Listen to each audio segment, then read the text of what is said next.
Hi everyone, happy FSeries Friday. So before we get going into today's video, I just wanted to correct something that we discussed during the video. So we filmed this video quite a few weeks ago now, and the information has changed. So in the video we discuss the Alfa team as having two seats, one for a Ferrari driver and one for a Sauber driver. However, this kind of categories of drivers or two separate seats has changed. It's now just Alfa seats, and they do not have kind of one seat reserved for Ferrari and one for Sauber. So although we do discuss who should be getting the Ferrari seat based off who the Ferrari drivers are, there's just a little bit more flexibility now than what we originally thought when we filmed this video. But over to Steph. Hello everyone and welcome back to the F-Series channel. Today we are all here and we are going to be discussing the future of Alfa Romeo. In particular, what is their lineup going to be for the 2022 season? Because both of the drivers in the seats currently will be out of contract at the end of the 2021 season, so there is a lot of room for Alfa to have a little bit of a play around with its lineup, completely revamp it like Haas did last year, or maybe keep them the exact same as we didn't predict them to do for 2021, but they did anyway. So there are a lot of potential candidates for this seat. We're just going to start by We're going to start by what? What are we doing? Should we see? We're going to list them all off, so jump in if you have any. I'll start. I guess Callum Isla is a contender for the seat. Charlotte. Bobby Schwartz. Yeah. Doorknob. Theo. I should Theo. have skipped Theo. past Doorknob. Yeah, Teo Porcher. There we go. Kez probably can list the rest of them herself. Well, I was going to quite simply say Antonio Giovinazzi still. Yeah, you could also still have Kimi Raikkonen. Anyone else? It just depends on because obviously the situation of one's Ferraris and one's Alfas, so it's like we could list all the people that would be there for Sauber, and then you could list all the people that would be there for Ferrari. So technically, you could sit here and talk about the whole of the FDA, but we haven't got time for that. But we've already done a video on that, so go back and watch that if you would like to know our thoughts. Anyway, but as Kira pointed out, we do have two separate seats in the Alfa Romeo lineup. One is for a Sauber Academy member and one is for a Ferrari member. So Kimi is currently in that Sauber seat, Antonio Giovinazzi is currently in that Ferrari seat. So let's talk about them separately. Let's talk about the Ferrari seat, because that's an easier one, I think. So, as we said, we've talked about all of the FDA members in a previous video, but we're going to bring them up now as well. So, we also have Antonio Giovinazzi in that mix. Who do you think is most likely to end up in that Ferrari seat for 2022? Throwing it out there. Well, I mean, we thought that it wasn't going to be Antonio this year. And I'll tell you a little bit of the story about the situation with Antonio and why he's still there. It was originally going to be Mick Schumacher's. Then Mick was then going to go to Haas because Gunther wanted him. Or was it the other way around? Anyway, and then Callum was going to get an Alfa seat somewhere, or then he was going to get the Haas seat. Basically, Mick and Callum get swapping around. But because somebody threw a load of money into Antonio Giovinazzi, he then kept the seat. And then inevitably meant that Callum Ilott stepped away because Gunther wanted Mick and not Callum because of money and status. So it really depends on whether that same Italian man comes along and throws some more money at Antonio Giovinazzi, because at the end of the day, Antonio is still, I would say, isn't performing. He's never done anything that's wowed us. Lovely fella, but to be honest, his racing is very much here and it stays here. It never goes like this. Maybe the first lap it goes like this and then the rest of it just goes back to here. So honestly, I think Ferrari are probably at the stage where they have to swap him out now. But like we said, they had such a good situation last year where they could have put Callum Ilott into that seat, but because someone had more money, Antonio kept it. So maybe Robert Schwartzman might be ready again this year, but if someone puts money into Antonio Giovinazzi, is he going to miss out again like Callum? Oh, I don't know. This is what I feel with Alfa. Like, I feel like we were so blessed to have Charles in the Sauber, and like since Charles left, I just feel like Alfa's just there. Like, I feel like they don't care if they don't get points, they don't care if they finish in the points. Like, I feel like the team is just like not unmotivated, because you wouldn't be in Formula One, but I just feel like they are just there because they're just like floating about. Yeah, like they're just vibing through every race weekend, and they what they get. And I think, I don't know, like that's why I'm so confused. Like Antonio, yeah, he could stay because of money, but you can see how like other drivers like in the FDA are performing, and they would do. I think they would be like a Charles and do well in that Ferrari Alfa seat. So I feel like Antonio needs to move aside and let a junior in, it's like I said, I just don't know. I don't know how I feel about Alfa. Yeah, I definitely agree with kind of everything the girls just had. They do just seem to be this team that are like floating about at the back, and obviously they kind of have put their drivers. So Marcus Ericsson, did he not race for Sauber? And then he went to. Did he not get further up the grid? Or am I totally? No, he didn't. No, he didn't, did he? Yeah, well, that point is absolutely went to nonsense. They just, it just seems to be a team that's just like there and then there. It's just there. I mean, vibe if you want. Surely Kimmy's leaving. Surely. Oh, wow. Well, we'll come on to Kimi actually later when we come on to the Sauber seat. But still talking about the Ferrari seat, we said that a lot of money was thrown at Gio so that he could stay in that seat. But Ferrari have a lot of other options, which we did explore in that other video. So one of the biggest options they do have is Callum Ilott, because he's current reserve driver for Alfa Romeo. He's done FP1 sessions. He did an FP1 session in the first Austria. So he is very integrated within the team. Could he be the person who Ferrari want to replace Antonio Giovinazzi? I'd like to think so. Like, he's been given this opportunity to test the car. He's around them, he's like at the French group. He was around them in the paddock, like in the pit. So I'd like to think so. But then you also have to think he has been out of Formula like single-seater racing for a while. So I think it just depends on how one of their juniors in F2 is performing. But I'd like to think so, because he has been involved in the team a lot this year. I think that was one of the reasons why he really wanted to pick up on a reserve driver role. I think he originally didn't want to do that, but I think he then realised that actually that was something that he probably needed to stick around. At the end of the day, your name can get forgotten so quickly within Formula 1 and just within motorsport in general. So as much as he's going and doing the GT Cup in Europe, he still needs his name linked to that Formula 1 circus in a way. So to have his reserve, name plastered in a couple of teams is brilliant for him. So I can definitely see him being an option for Ferrari. It's just whether it really depends on what Robert Schwartzman does, to be honest with you. I think Marcus Armstrong is out of the picture. So I think it really depends on how Robert Schwartzman impresses in Formula 2. We know when he came up to Formula 2 last year after his F3 championship, we were like, wow, he is going to be the next Charles Leclerc. Like, this guy is just going straight up and winning, and he hasn't. He didn't do very well last year, and he's not doing the best this year. I mean, it's not that bad, but there's certainly other people that are shining above him. So it's going to be interesting to see whether they, maybe take the plunge with Robert Schwartzman, or whether they put in Callum Ilott, because you've got to remember, Callum is more experienced than Robert in a way. He's done a couple more years. He's a couple more years older. So yeah, Ferrari have got a decision there, but wouldn't it be great? I mean, I love Robert Schwartzman as well, but it would be almost redemption for Callum Ilott to actually then get that seat that he deserved for this year. Oh, redemption. That's a word we hear so often. Okay, let's talk about good old Bobby Schwartzman then, because we just brought him up. So last year, he was leading the championship at one point. I remember being really impressed with him at the beginning of his rookie season, and then it kind of just went a little bit downhill from there. But it seems to be like he's on the upward trend again. Who knows? We'll see. But he is a talent, and he is in the Ferrari Driver Academy, so he's definitely in contention for that seat that Giovinazzi is currently occupying. For me, I think he's the most likely candidate into that seat.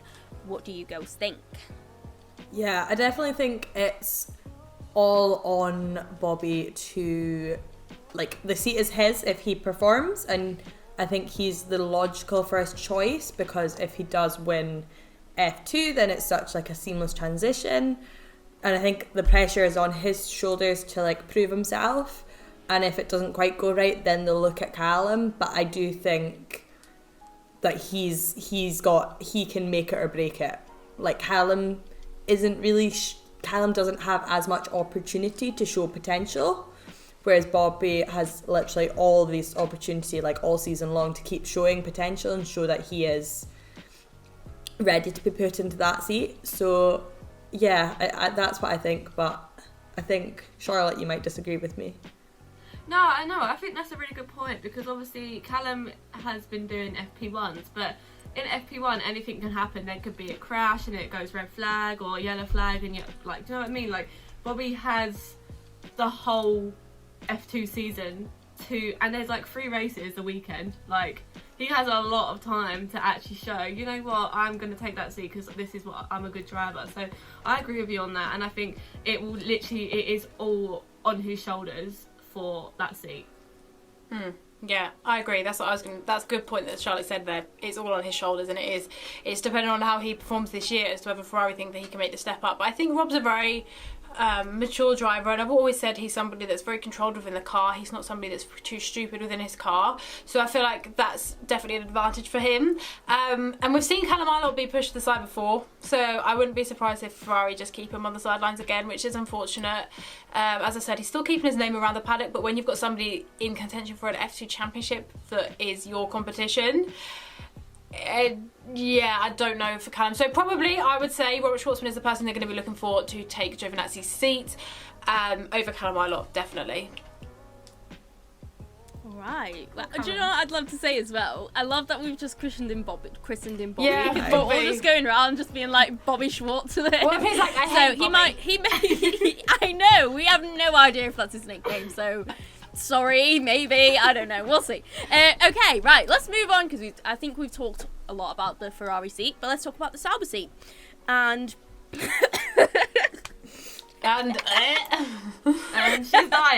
Sorry, excuse me, I did just decide to die. Anyway, so in contention for this seat, I guess you could say we've still got Kimi Räikkönen if he wants to stick around, but there's also Théo Pourchaire, because he is a Sauber junior right now, and he's the one that's, you know, most poised to come up to Formula One. So, yeah, who's going to be in that seat, really, out of the two of them? Because I feel like they're the ones who are fighting for that particular seat. Definitely. And do you know what? It's so funny to look at. Obviously, we haven't done too many rounds of F2 this year, and obviously they're so spaced out this year. But looking at the F2 Championship so far, it's pretty much the same as F3 last year in the sense that we've got Oscar Piastri and Théo Pourchaire battling out for this championship. So I don't think I think people knew Théo was going to be good, but I don't know whether people expected him to come up and win this championship. So that's another thing that I guess Sauber have to look at, in the sense that if Théo wins this championship, he can't stay in Formula 2, so you are going to need to put him up. But again, it is Kimi Räikkönen. Are you going to kick Kimi Räikkönen out, or are you going to wait for him to say, look, I'm leaving? Because I don't think Kimi cares whether he ruins a junior's career, because if he wants to stay, he will stay. Do you know what I mean? Like, he's not bothered. So that's going to be the deciding factor. I think if Kimi says, I want to stay another year, not looking good on Théo. But again, if Théo doesn't win this championship, then he can afford to do another year in F2. He's young enough, and he needs the experience anyway, because he's just going rank after rank after rank. You know, he's in F4 like 2 years ago, whatever. So I don't know, it depends. They might, you know, some people say you might bring them up too prematurely, but we knew that Charles Leclerc completely wiped that out, was like, look, they haven't, you know, so that could be the same story with Théo. So I think it just depends what Kimi wants to do. You know, whatever Kimi wants, Kimi gets. So it really depends. I just cannot deal with, like, how is this man, like, this is what I'm saying about Alpha, they just don't care. Like, they're just there. Like, it seems like there's no passion. Could you imagine Théo Pourchaire in that seat alongside Bobby Schwartz? Like, could you actually imagine that? They would be fighting. They would probably be fighting for, I don't know, maybe the lowest points, but they'd still be fighting. I just feel like Kimi literally doesn't. What was he like in that French GP? Like 16th. You don't care. So what? I know it's just a hobby, but like these actual serious talented youngsters coming up. Like Théo is so young and so talented, and it'd be a waste if he won F2 for them. He's like, okay, well, we've got no seat for you, you've got to go do something else. Like, that's a joke. So we obviously all make the joke that Kimi doesn't try and like he's no bothered about it, but I do think it is a bit harsh, and obviously he is a really talented driver, but I don't know. I just don't know. Just let them all in. Don't just do week about. Can you just do week about? That's not how it works. So scrap to get the seat. That's not how it works. 3 seats for a team, yes please. Yes. Can you imagine? Okay, well, we've talked about all of the drivers that are going to get in the seat. So penultimate question, who do you each think is going to be in the seats? Kez, let's start with you. Okay, I honestly, it really depends on what Théo does with his championship, but I honestly feel like Kimi is going to be there for another year. I mean, we've not heard from the man to know whether he wants to try the new regs or not, but I should think he probably does. Why not? He wants to. If he wanted to stay on for 2021, he'll probably want to stay on for 2022. And the second, seat, I'm probably sure it's going to go to Robert Schwartzman. I don't think Callum's quite in it, and I think Antonio's time is done. You know, his salary is staying the same every single year. He's not getting any bonuses because he's not doing anything to deserve the bonuses. And I'm really sorry, Antonio, but it's time for you to step aside now. And, you know, we've got Ferrari juniors that need to come up, because at the end of the day, Robert Schwartzman needs to come up, because we've got so many Ferrari juniors, as we mentioned in our other video, that are coming up in a couple of series below. So you need to give this to Robert now to then give time for the other ones. Do you know what I mean? It's like a little bit of a cycle. So I think Antonio needs to go. I don't know how much more money they've got to throw to keep him there. He's just saved this year with that seat. Can't see another year. So Robert Schwartzman and Kimi Räikkönen, yeah. I agree. I think Teo's not quite going to get there this year with this championship, and he'd really benefit from getting another year in F2. Bobby, on the other hand, I think might be up there, and I think it'd be really beneficial to get him into Alpha this season. No, next season. Year. Not yet. Calm down, Donny. Next year. Pop him in halfway through. Why not? Why not? Alright, Charlotte. I'm going to go just a wild one here, because I did agree with you guys, but I thought, you know what, I'm going to like switch up. I think if Teo don't win, he'll stay in F2. I think they could put Bobby Schwartz in the Ferrari seat and bring Callum into the Alpha. I know that's a bit like, I was just thinking that. but Yeah. like if Callum is Alpha reserve as well, he's part of Alpha, so he could technically take the Alpha seat. So I'm gonna go for Bobby Schwartz in the Ferrari Alpha seat, and then Callum Ilott in the other. Can I just make a point as well? When they done the straight swap, sorry. When they done the straight swap between Charles Leclerc and Kimi Räikkönen, technically Charles came from the Ferrari seat to the Ferrari, but Kimi came from Ferrari to the Alpha seat. So they're mixing around left, right and centre. So as Charlotte said, that is a perfect reason to put Callum Ilott in that Sauber seat. And, you know, we know Ferrari have pretty much got hold of everything. So, you know, Callum's an ally for Ferrari and Alpha. So, yeah, oh my God, I didn't even think of that. Callum Ilott and Robert Schwartzman, let's do that. All right. All right, Fred. No. Yeah, Fred. Anyway, I was also, in my predictions, I said Kimi Räikkönen and Bobby Schwartzman, so I'm not really very original. I think we all just agree with each other, but I do like what Charlotte said about Callum Ilott jumping into that seat. I feel like we've said this so much, but it just depends on what Kimi wants to do. Like, Kimi could honestly be in Formula 1 for another 10 years and I wouldn't question it. I would be like, all right, Kimi, whatever you fancy. So, yes, all right, dude. So, yeah, I think it's all going to come down to Kimi. But final question, when do you think they will announce this? Because I think it will be very late on in the season to give, obviously, as much opportunity for everyone in Formula 2 to show what they're capable of. So I don't think we're going to hear until, like, very, very late on. But when do you girls think we're going to find out? When does F2 finish? Because they normally will wait until the end of that championship. I feel like the finale is championship. Abu Dhabi. Yeah. Oh, God. That's time away. Well, we are So waiting until December. Abu Dhabi then, aren't we? Because So the end of the season. Yeah, the end of the season then. That's definitely when the Ferrari seat's going to go, because the Ferrari always will tend to wait until the end of the season, just, you know, in case anything drastically changes. And obviously we've got 3 races every weekend, so that means more points for the F2 championships. So you can we'll most probably go into F2 not having, we'll definitely go into the final round of F2 not having a champion. So, yeah, I think, especially for that second seat, maybe if it's not the first seat, maybe if Kimi's in the summer, he's like, nah, I'm off. Then maybe Callum or whoever would be put in there, but for the Ferrari seat I definitely think it's going to be a lot later on. Yeah, I think I agree with that, definitely. Agree. Right, we're all in agreement. Perfect. Wow, this is surprising. Everyone agrees.